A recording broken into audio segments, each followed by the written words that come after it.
안녕하세요. 아빠 매너티입니다. 오늘은 UAM 기업들 최근 소식에 대해서 알아보겠습니다. UAM 기업들 실적을 정리한 영상도 있으니 혹시나 궁금하신 분들은 영상 위에 카드를 참고해주세요. 처음은 조비 에비에이션입니다. 조비는 9월 25일 eVTOL을 미공군기지에 최초로 인도를 했습니다. 최대 9대를 제공할 수 있고 두 번째 항공기는 2024년 초에 인도할 예정이라고 하는데요. 국방부에서 혁신적인 수직이륙 작전을 갖추기 위한 어질리티 프라임이라는 계약의 일부로 지금까지 현재 진행 중이거나 완료한 국방부와 체결한 계약 규모는 163밀리언 달러라고 합니다. 현재 조비는 매출이 발생하지 않고 있는데요. 한 대 인도한 것이 4분기에 처음 매출이 잡히지 않을까 생각합니다. 그리고 10월 4일 항공기에 조종사를 태우고 비행하는 테스트를 진행했습니다. 9월 공군기지에서 진행된 테스트를 보완했다고 하는데요. 지금까지의 테스트는 통신기술과 소프트웨어로 지상관제소에서 원격으로 조종했고 이번에는 조비 수석 테스트 조종사가 비행을 맡았습니다. 운항 중 조종사가 수행해야 되는 작업 수행 능력을 평가했다고 하는데요. 궁극적으로는 자율주행을 목표로 하고 있으나 해결해야 되는 부분이 많기 때문에 처음엔 조종사가 필요할 것입니다. 상용화가 된다면 조종사의 확보와 능력이 중요할 것 같습니다.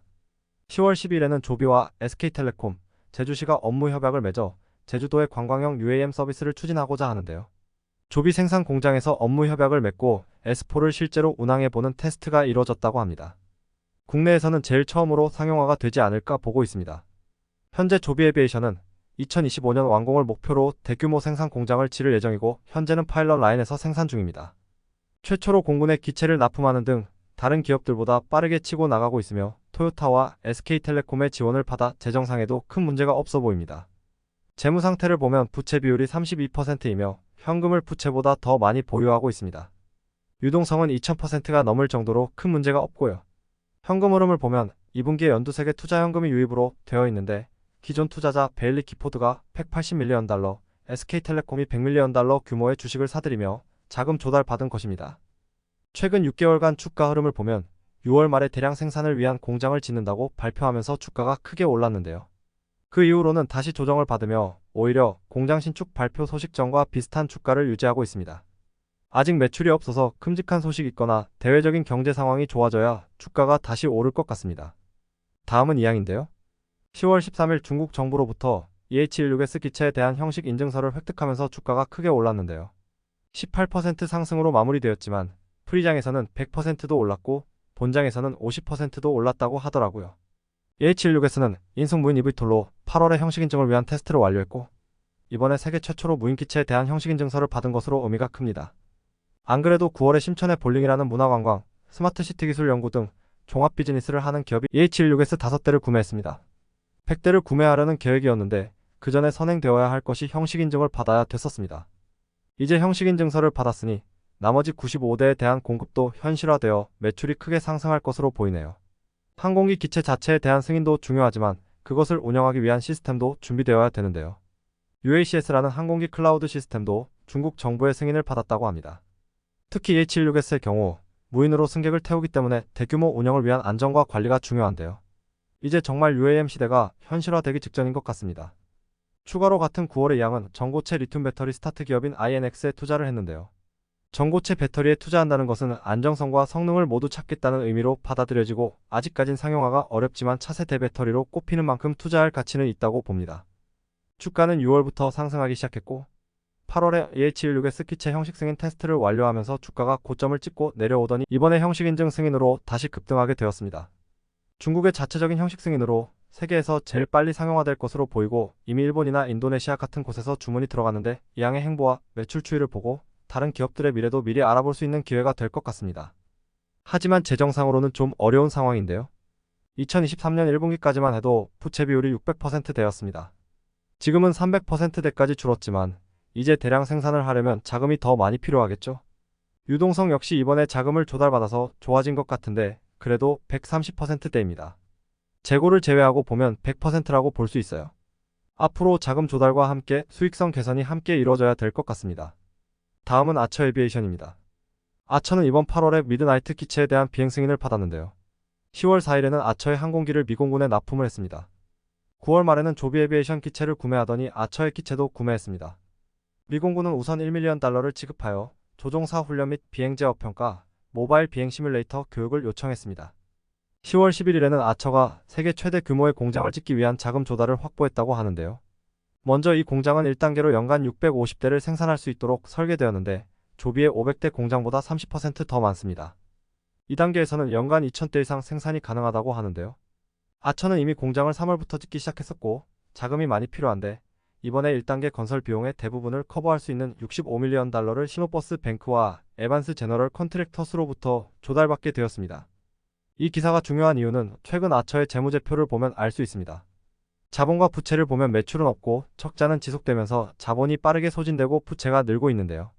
특히 2023년 2분기에는 위스크라는 기업과의 소송 비용으로 지출이 커지면서 부채가 더 크게 증가했습니다. 부채 비율이 1분기에 23%였다가 2분기는 74%까지 늘었는데요. 숫자로만 보면 재무 상태가 건전하다고 볼 수 있는데 유동성을 보면 상황은 다릅니다. 2021년에 2000%가 넘는 유동 비율을 자랑했지만 불과 2년 만에 268%까지 감소했어요. 한 분기가 지날 때마다 유동 비율이 300%씩 줄어드는데 이번에 자금을 조달받지 못했다면 재정상의 문제가 발생했을 수 있다고 봅니다. 이미 8월에 스텔란티스, 보잉, 유나이티드 에어라인, 아크인베스트 등으로부터 215밀리언 달러의 투자 자금을 받았고 10월에 또 자금을 받았으니 이번 3, 4분기는 숨 좀 돌리겠네요. 주가 흐름을 보면 전체적으로 상승 추세입니다. 특히 7월 말에 미공군과 142밀리언 달러 규모의 계약을 체결하면서 41%의 주가 상승이 있었습니다. 8월에 FAA로부터 비행 승인도 받으면서 7달러 초반까지 갔던 주가는 현재는 5달러대로 조정을 받고 있습니다.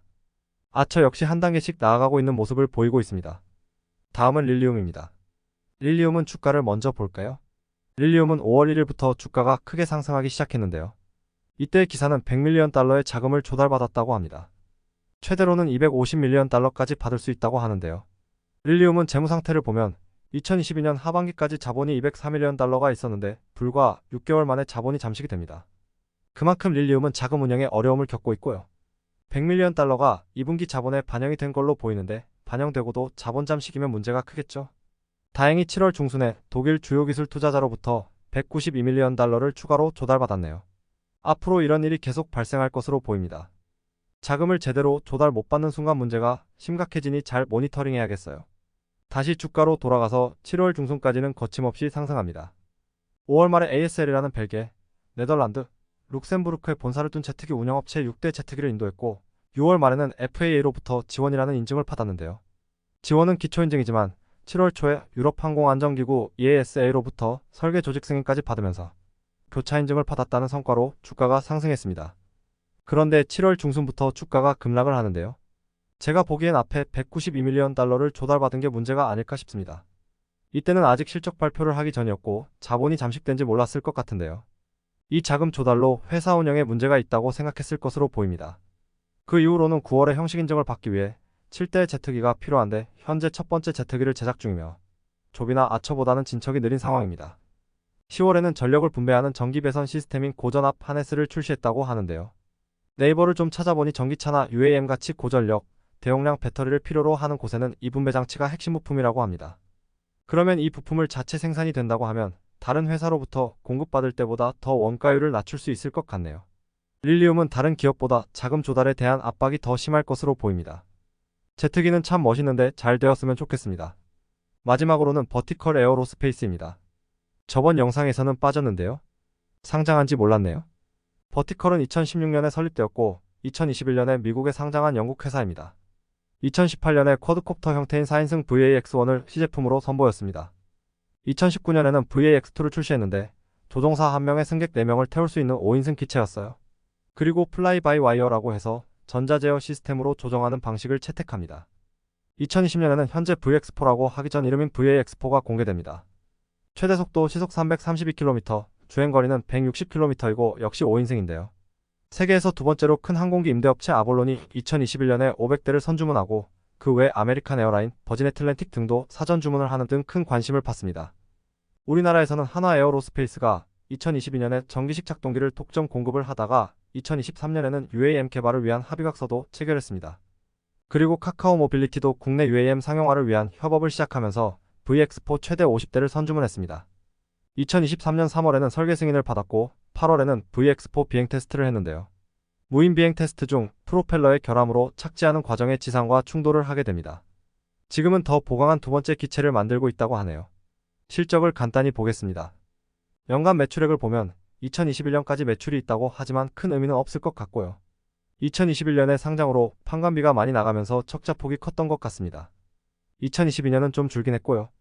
반기별로 보면 매출은 없고 비용을 계속 쓰면서 적자가 지속되는데요. 비용을 보면 2022년까지 연구개발비와 판관비가 늘었지만 2023년 들어서 조금씩 비용을 줄였습니다. 재무 상태를 보면 2022년 상반기 데이터는 못 찾았는데요. 하반기에는 부채 비율이 2000%에 가깝다가 2023년 상반기에는 누적된 적자로 자본 잠식이 일어납니다. 분명 2021년에 상장으로 자금을 조달받았음에도 자본 잠식이 일어난 것은 그만큼 비용을 쓴 것 같아요. 실적 보고서의 내용을 보면 직원 보상 비용과 상장하면서 생긴 워런트 비용이 대부분인데요. 워런트라는 게 주식을 살 수 있는 권한이라고 하는데 이걸 발행하면서 비용이 발생한 것 같습니다. 정확하게는 모르겠네요. 다시 재무 상태로 돌아와서 자본은 잠식되었고 부채는 많은데 현금은 부채의 70% 정도가 됩니다. 그래서 유동성은 또 좋게 나와요.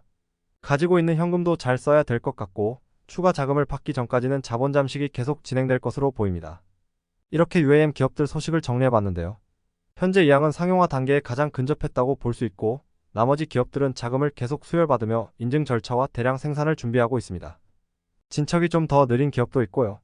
기사들을 정리하면서 느낀 건 인증을 받고 어떤 기업이 선주문하고 이런 것은 단기적 주가 상승을 이끌 수 있지만 추후 호재가 없으면 다시 주가가 가라앉는 것 같아요. 그리고 루시드나 리비안을 보면 대량 생산을 하고 있어도 매출이 크게 안 늘고 수익성이 개선 안 되면 또 주가가 떨어집니다. 그러니 정말 장기적인 관점으로 접근해야 되지 않을까 조심스레 의견을 내봅니다. 오늘도 시청해주셔서 감사하고요. 계속 실적과 최근 소식들을 정리하면서 모니터링하겠습니다. 감사합니다.